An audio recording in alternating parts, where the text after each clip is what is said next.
मैं अभी तीसरी बार आया हूँ। अभी 5-6 दिन से लगातार कई इलाकों में जाना हुआ।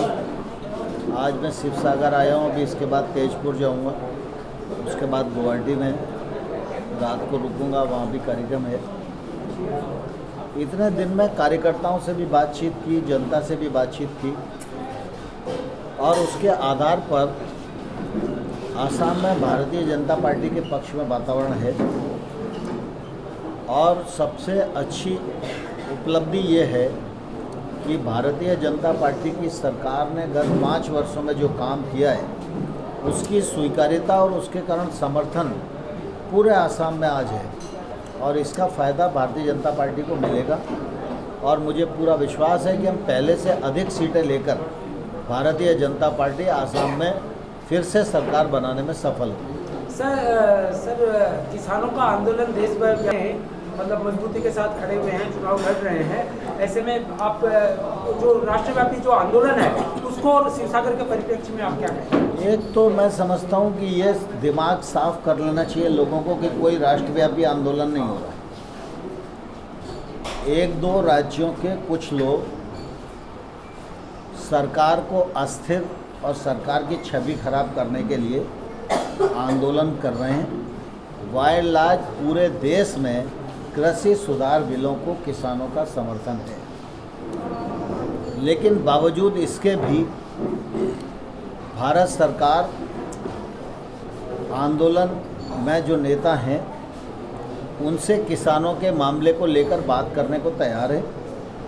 और हमने अपनी तरफ से भी उनको प्रस्ताव दिया है कि बिल के किसी भी प्रावधान से अगर किसी को नुकसान होता है और आप बता सकते हैं तो हम उस पर बातचीत भी करने को तैयार हैं, उसको संशोधित करने को भी तैयार हैं।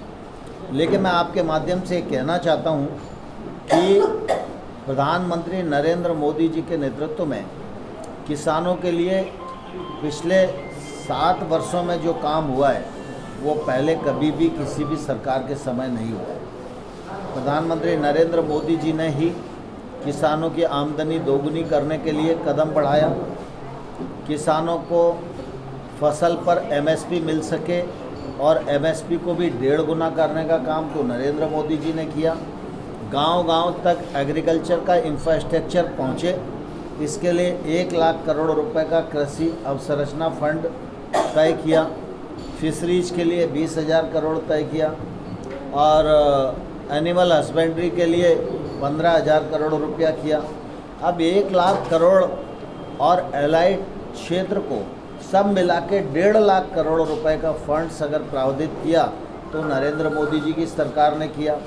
पीएम किसान सम्मान निधि योजना के माध्यम से अभी तक 11 करोड़ किसानों को 1,15,000 करोड़ रुपया उनके खातों में पहुंचाने का काम किया है। फसल बीमा योजना के माध्यम से किसानों का जो प्रीमियम है वो 17,000 करोड़ रुपया जमा हुआ, लेकिन उसके विरुद्ध जहां किसानों का नुकसान हुआ वहाँ 90,000 करोड़ रुपए का मुआवजा देने का काम भी मोदी जी के नेतृत्व में हुआ है।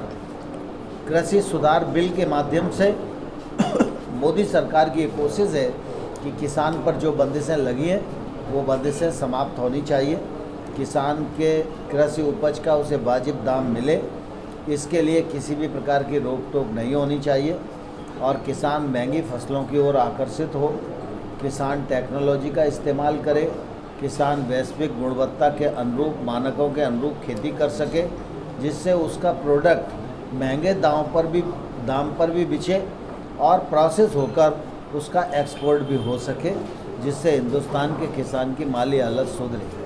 सर कृषि बिल को लेकर के कहीं सरकार मतलब किसानों को समझाने में व्यर्थ हुई है, क्योंकि देखिए जीएसटी का भी एक बड़ा कदम था, जीएसटी इम्प्लीमेंटेशन बड़ा कदम था, 3 तलाक का एक बड़ा कदम था। माइनॉरिटीज़ को सरकार समझाने में कहीं पर को कुछ भी मतलब नहीं। में भी कृषि बिल की कोई चर्चा नहीं है, ये सिर्फ आपको ही ध्यान है।